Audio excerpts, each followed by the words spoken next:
नमस्कार दोस्तों, जैसा कि आप सभी को पता है कि मैं अपने चैनल के माध्यम से आप लोगों के लिए सोना बनाने का प्राचीन प्रयोग लाता रहता हूं तथा आपको आयुर्वेद की जानकारी एवं कई प्रकार की तांत्रिक औषधियों की जानकारी देता हूं तथा कई प्रकार की तांत्रिक साधनाओं के बारे में भी जानकारी देता हूं जो आपके ज्ञान में वृद्धि करती है और आपको रहस्यमय ज्ञान के बारे में पता चलता है।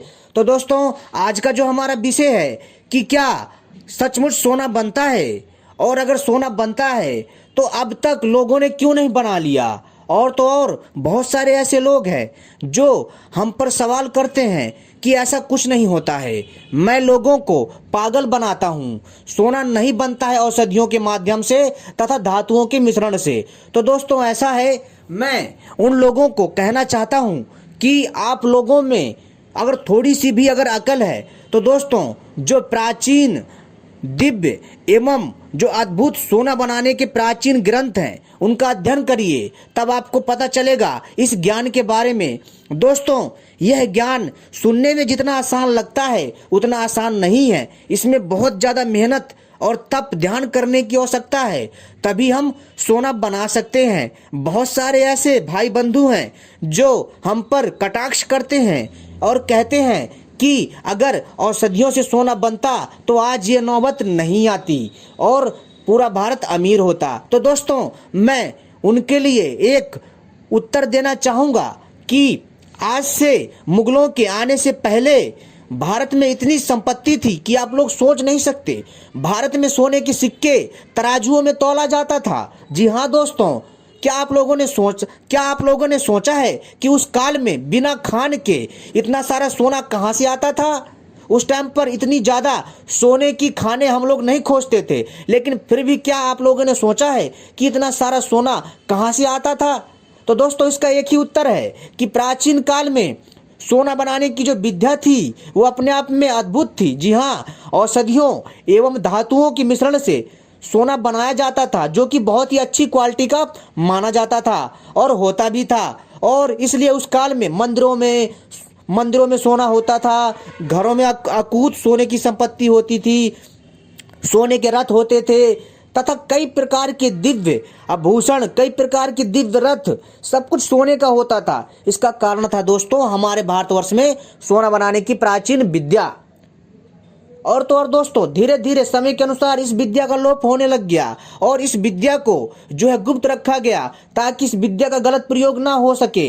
लेकिन दोस्तों, धीरे धीरे इस विद्या के जो गुप्त जानकार थे वो भी लुप्त होते गए, क्योंकि दोस्तों ऐसा कोई नहीं बचा जो कि उनसे ऐसी विद्या को ग्रहण कर पाता। लेकिन जिन लोगों ने इस विद्या को कैसे भी करके जीवित रखा वो आज भी कहीं ना कहीं किसी न किसी दस्तावेज में, किसी न किसी लिपि में, किसी न किसी ग्रंथ में अभी भी वो जो है लिपिबद्ध रखा हुआ है, जो कि मैं आपके सामने प्रकाशमान कर रहा हूं, जो कि आपके ज्ञान में वृद्धि करेगा।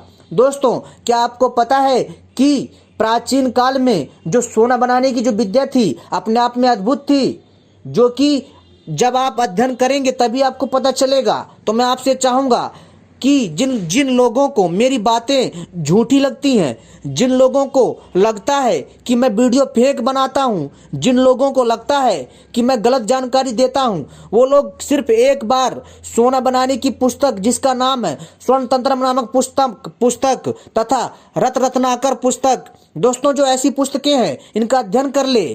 दोस्तों, यह आपको इंटरनेट पर भी मिल जाएंगी। आप चाहें तो किसी जहां पर धार्मिक पुस्तकें मिलती हैं वहां से भी आप पुस्तकें खरीद सकते हैं। आप जो है दोस्तों इन पुस्तकों का अध्ययन करिए, तब आपको पता चलेगा। पहली पुस्तक स्वर्ण तंत्र नामक पुस्तक है और जो दूसरी है दोस्तों वो रस रत्नाकर है, ये दूसरी पुस्तक है। और दोस्तों तीसरी जो है नागार्जुन जी की पुस्तक है रसायन शास्त्र, उसमें भी आपको सोना बनाने के कई दिव्य और हैरत अंगेज रहस्य मिलेंगे, जिसको आप पढ़ करके हैरान रह जाओगे। तब दोस्तों आपको भरोसा होगा। लेकिन अगर फिर भी सबूत देने के बावजूद भी, अगर आप लोग प्रमाण देने के बावजूद भी आप लोग विश्वास नहीं करते, तो दोस्तों इसमें मेरी कोई कमी नहीं है, आपकी ही कोई ना कोई कमी है। तो दोस्तों इस चीज का ध्यान रखिए, क्योंकि दोस्तों जिसकी जितनी बुद्धि होती है वो उतना ही सोच सकता है, और जिसकी बुद्धि दिव्य होती है वो जो है आम लोगों से एडवांस सोचता है। तो दोस्तों इस चीज़ को आपको समझने की आवश्यकता है। मैं जो भी ज्ञान आपके लिए लाता हूँ वह अपने आप में बहुत अद्भुत होता है। दोस्तों आपको तो पता ही होगा कि YouTube पर ऐसी रहस्यमयी जानकारियां बहुत कम मिलती हैं, लेकिन दोस्तों इसमें भी हम आपके लिए इतनी मेहनत करके ऐसी रहस्यमयी जानकारियां लाते हैं। तो दोस्तों जब आप में से कई लोग हम पर सवाल उठाते हैं, जो कि दोस्तों जानकारी के लिए हम आपको बताते हैं, आप प्रयोग करें चाहे ना करें वो आपके ऊपर है, लेकिन अगर कोई फिर भी इस प्रयोग को करके सफल हो जाता है तो दोस्तों निश्चित ही उसका जीवन संवर जाता है। लेकिन दोस्तों फिर भी यह प्रयोग आपके ऊपर डिपेंड करता है, चाहे आप लोग इसका प्रयोग करें चाहे ना करें, ये आपके ऊपर ही हमने छोड़ रखा है। हमारा कर्तव्य है आपको जानकारी देना, चाहे आप इस प्रयोग को करिए चाहे ना करिए।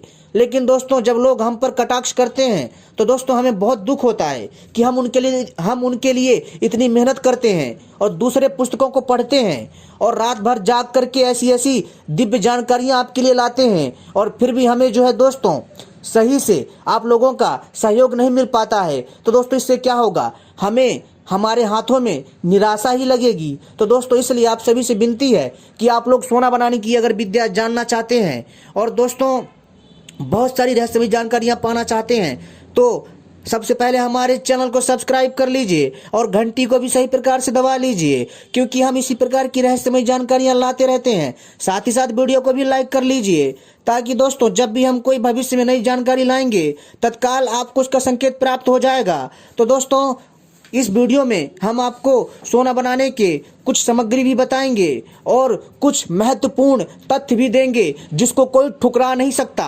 हम गारंटी दे रहे हैं दोस्तों अपने इस चैनल के माध्यम से कि जो भी मैं आपको अब बात बताने वाला हूं दोस्तों उसको सुनकर के आप लोग मजबूर हो जाएंगे, बाध्य हो जाएंगे इस तथ्य को जानने के लिए कि क्या सचमुच ये जो मैं बातें बता रहा हूं क्या वो सच है। लेकिन दोस्तों ये चीजें तो सच है ही हैं, लेकिन आप लोग जब अध्ययन कर लोगे तब आपका पूरा का पूरा जो शक है वो दोस्तों दूर हो जाएगा और आपको भी पता चल जाएगा कि हाँ औषधियों एवं धातुओं के मिश्रण से सोना बनाया जा सकता है। दोस्तों इसमें मैं इस जानकारी में आपको सोना बनाने का प्रयोग भी बताऊंगा और कुछ दिव्य और महान पुरुषों के बारे में भी बताऊंगा जिन्होंने सोना बनाया, जिन्होंने भारत में आज़ादी से पहले सोना बनाया और जिन्होंने भारत के आज़ादी काल में बनाया और जिन्होंने आज़ादी के बाद भी बनाया। तो दोस्तों इसमें से मैं आपको 2 से 1 उदाहरण दूंगा जो कि आपके लिए बहुत होंगे, और दोस्तों जो लोग हम पर कटाक्ष करते हैं उनके लिए जवाब होगा। तो दोस्तों चलिए मैं आपको बताता हूं। लेकिन दोस्तों यहाँ पर एक छोटी सी बात और कहना चाहूंगा, बहुत सारे ऐसे भाई बंधु हैं क्योंकि उनको पता भी नहीं है कि ऐसी कोई रहस्यमयी चीजें होती हैं जिससे सोना बनता है। उनकी गलती नहीं है, क्योंकि दोस्तों उनको कभी ज्ञान ही नहीं मिला इस चीज का, उनको कभी बताया ही नहीं गया, उन्होंने कभी अपनी संस्कृति पर गर्व ही नहीं किया। तो दोस्तों चलिए हम आपको पहले तथ्य बताते हैं और दोस्तों तथ्य के बाद हम आपको दिव्य सोना बनाने की सामग्रियां बताएंगे और सोना बनाने का प्रयोग भी बताएंगे। तो दोस्तों आप सभी से अनुरोध है इस वीडियो को पूरा देखिएगा, क्योंकि ये वीडियो थोड़ी बड़ी हो गई है। तो दोस्तों इस चीज़ का ध्यान रखिएगा, क्योंकि जो भी जानकारी मैं देता हूँ विस्तार से देता हूँ तभी हमारी वीडियो बड़ी तथा लंबी हो जाती है। तो दोस्तों चलिए हम आपको बताते हैं उस दिव्य रहस्यमयी सोना बनाने के जानकारी के बारे में। तो दोस्तों जैसा कि आप सभी को पता ही है कि हम अपने चैनल के माध्यम से सोना बनाने की जानकारी तथा आयुर्वेद की जानकारी, तांत्रिक औषधियों की जानकारी, तांत्रिक साधनाओं की जानकारी लाते रहते हैं। आयुर्वेद में सोना बनाने की वैदिक विधि जितना चाहो उतना सोना बनाओ है। दोस्तों वैदिक मंत्र से धातु उत्पादन शक्ति, क्या आप जानते हैं भारत को कभी सोने की चिड़िया कहा जाता था? भारत पर लगभग 1200 वर्षों तक मुगल, फ्रांसीसी, डच, पुर्तगाली, अंग्रेज और यूरोप, एशिया के कई देशों ने शासन किया। क्या दोस्तों आपको इस बारे में पता है? लेकिन दोस्तों इसमें से जो 1200 वर्ष बताया जा रहा है, ये 1200 वर्ष वो कालखंड है जहां पर कभी जो है मुगल हावी होते थे तो कभी दोस्तों भारतवासी उन पर हावी होते थे। यह क्रिया जो है दोस्तों लगातार चलती थी, लेकिन दोस्तों कभी भी भारत पर किसी की स्थायी सत्ता नहीं थी। 12 वर्ष, जी हाँ दोस्तों, जो 1200 वर्ष जो इसमें जो वर्ष बताया गया है, यह वर्ष दोस्तों एक तरह से एक अनटिकाऊ वर्ष है। ठीक है दोस्तों, कहने का अर्थ है कि कभी भी किसी की स्थायी वर्चस्व नहीं रह पाया भारत में ज्यादा दिनों तक। अगर रहा भी, अगर मुगल अंपायर भी आया तो उसको उखाड़ के फेंक दिया मराठाओं ने तथा कई भारत के सूरवीरों ने। लेकिन दोस्तों फिर मुगल हो, चाहे फ्रांसीसी हो, डच हो, पुर्तगाली हो, अंग्रेज हो, इन सभी को दोस्तों हमारे भारतवासियों ने धूल चटाई और यूरोप एशिया के कई देशों ने शासन भी किया और उनको भी हमने परास्त करके हमने अपनी आज़ादी ग्रहण की। इस दौरान भारत में लगभग 30,000 टन सोना भी लूटा। जी हाँ दोस्तों, जब हमारे भारतवर्ष पर कई आक्रांताओं ने, लुटेरों ने आक्रमण किया तो दोस्तों उन्होंने 30,000, जी हाँ दोस्तों 30,000 लाख टन सोना भी लूटा। मायने रखता है मित्रों, 30,000 लाख टन सोना भी लूटा।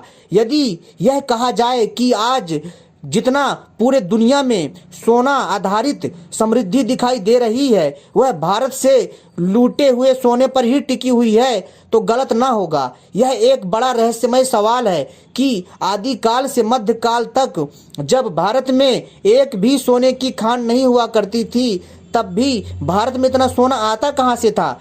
सबसे रहस्यमय प्रश्न यह है कि आखिर भारत में इतना स्वर्ण आया कहां से। इसका एकमात्र जवाब यह है कि भारत के अंदर हमारे ऋषि मुनियों ने जो आयुर्वेद विकसित किया उसमें औषधीय उपचार के लिए, सोना भस्म आदि बनाने के लिए वनस्पतियों द्वारा स्वर्ण बनाने की विद्या विकसित की थी। आयुर्वेद में सोना बनाने की विधि पवित्र हिंदू धर्म ग्रंथ जिसको सनातन धर्म कहा जाता है। दोस्तों सनातन धर्म आदि अनंत शाश्वत है जो कि ना तो नया है ना ही पुराना है, जो सदा से ही चला आ रहा है। हिंदू शब्द 500 वर्ष पुराना है जो कि दोस्तों सनातन धर्म का एक तरह से आधुनिक नाम है। दोस्तों पवित्र हिंदू धर्म ग्रंथ ऋग्वेद पर ही पूरे विश्व का संपूर्ण विज्ञान आधारित है। ऋग्वेद के उपवेद आयुर्वेद में सोना बनाने की विधि बताई गई है। राक्षस दैत्य दानवों के गुरु जिन्हें शुक्राचार्य के नाम से भी संबोधित किया जाता है, उन्होंने ऋग्वेदीय उपनिषद की सूक्त के माध्यम से सोना बनाने की विधि बताई। श्री सूक्त के मंत्र का प्रयोग बहुत गुप्त व सांकेतिक भाषा में बताया गया है जिसको हर कोई नहीं समझ सकता। अगर कोई समझेगा या कोई इसको पढ़ेगा तो दोस्तों उसको ऐसा लगेगा कि जैसे यह कोई मंत्र है, लेकिन दोस्तों यह एक गुप्त, जी हाँ दोस्तों यह एक गुप्त सांकेतिक भाषा में बताया गया श्लोक है जिसमें दोस्तों सोना बनाने की विधा बताई गई है।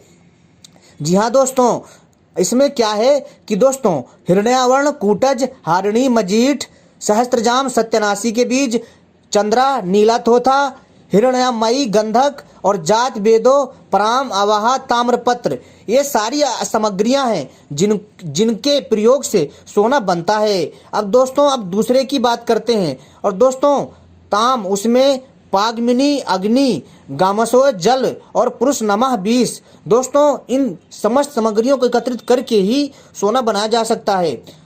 दोस्तों मतलब ऐसे अनेकों श्लोक है जिसमें चीजें बताई गई हैं, लेकिन दोस्तों मैं अगर आपको बताऊंगा तो आपको समझ में बहुत कम आएगा। जी हाँ दोस्तों, अब आपको अगला बताते हैं। अशपूर्णा सुनहरी परत, रथ मध्या पानी के ऊपर, हस्तीनाद हाथी की गर्दन से निकलने वाला गंध, प्रमोदनी यानी नींबू का रस, श्रिया यानी सोना और देवी लक्ष्मी पद वहे समृद्धि, जुसातम प्रसन्नता। दोस्तों मैं आपको सोना बनाने के अभी थोड़ा कुछ कठिन शब्दों का प्रयोग कर रहा हूं, लेकिन इसके बाद मैं आसान प्रयोग बताऊंगा। दोस्तों इस विधि को करने से पहले पूरी तरह समझ लेना। जी हाँ दोस्तों, सोना बनाने से पहले जितनी भी मैं बातें बता रहा हूं दोस्तों इस विधि को करने से पहले पूरी तरह से समझ लेना आवश्यक है। इसे किसी योग्य वैदाचार्य की देखरेख में ही करना चाहिए, किसी विशेषज्ञ की निगरानी में ही, किसी अच्छे जानकार के निगरानी में ही या फिर अच्छी जानकारी होने पर ही सोना बनाने के प्रयोग को करना चाहिए। सोना बनाने की प्रक्रिया के दौरान हानिकारक गैसें निकलती हैं जिससे असाध्य रोग होना संभव है, इसलिए अपनी सुरक्षा करते हुए इनका प्रयोग करना चाहिए। अतः कर्ता को अत्यंत सावधान रहना आवश्यक है। एक दिन में, जी हाँ दोस्तों, एक दिन में 100 किलो सोना बनाते थे महान रसायन आयुर्वेदाचार्य नागार्जुन जी। जी हाँ दोस्तों, आपने नागार्जुन जी के बारे में जरूर सुना होगा। जी हाँ, एक दिन में 100 किलो सोना बनाते थे महान रसायन आयुर्वेदाचार्य नागार्जुन जी। नागार्जुन जी का जन्म सन 931 में गुजरात में सोमनाथ के निकट दहक नामक किले में हुआ था। नागार्जुन एक प्रसिद्ध रसायनज्ञ थे।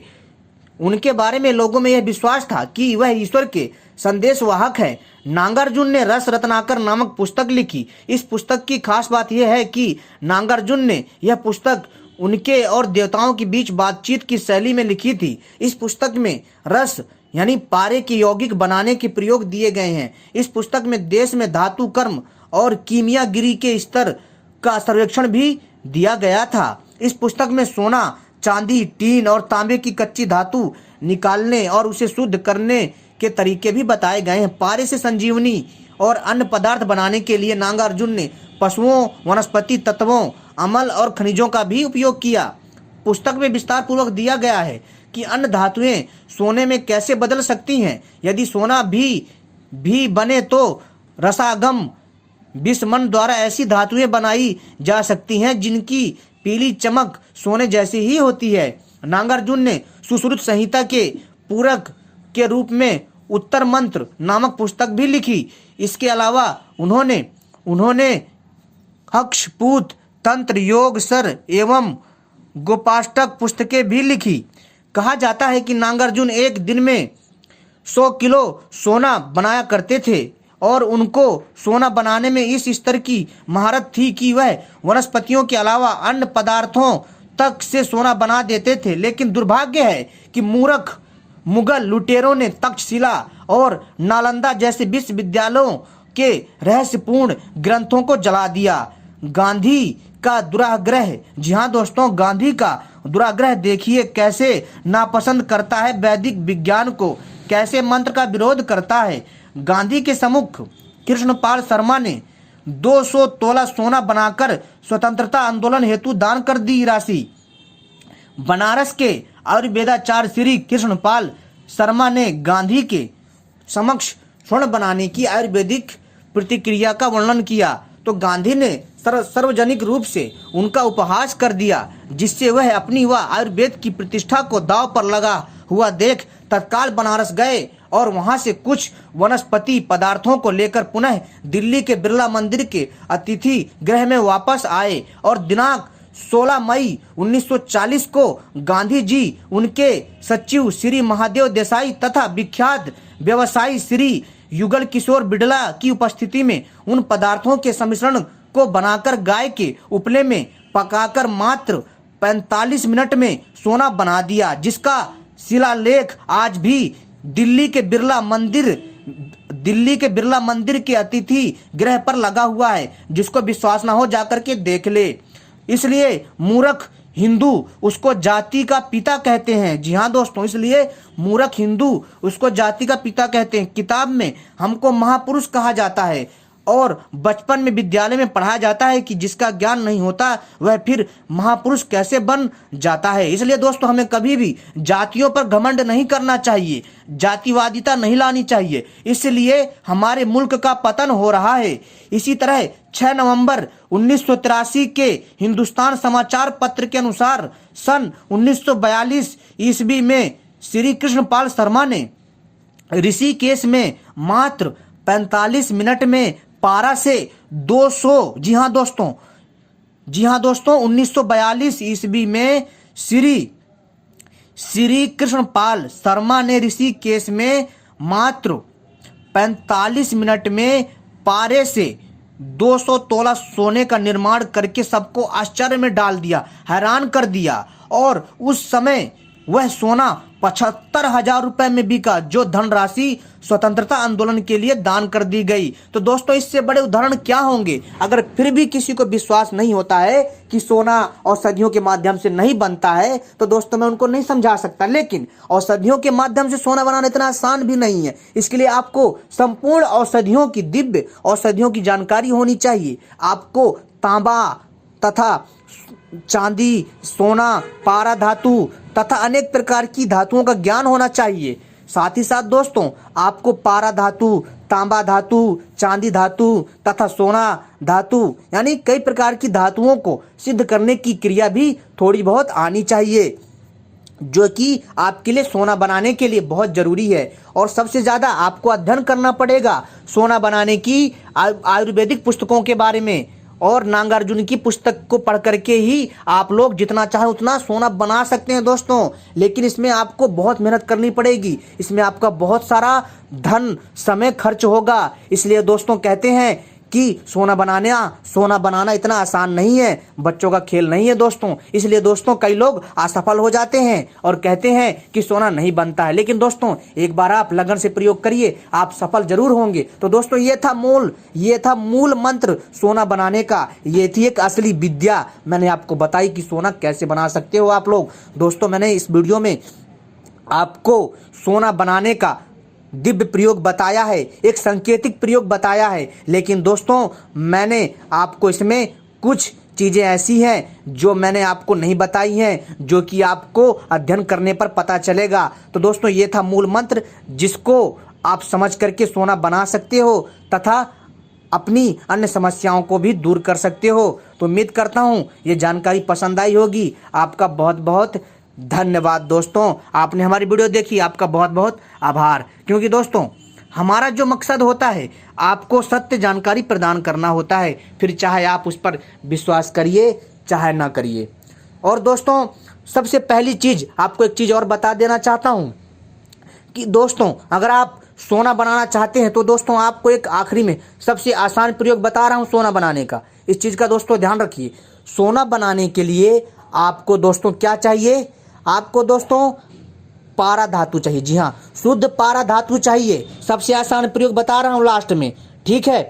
तो दोस्तों आपको शुद्ध पारा धातु चाहिए। कितना चाहिए?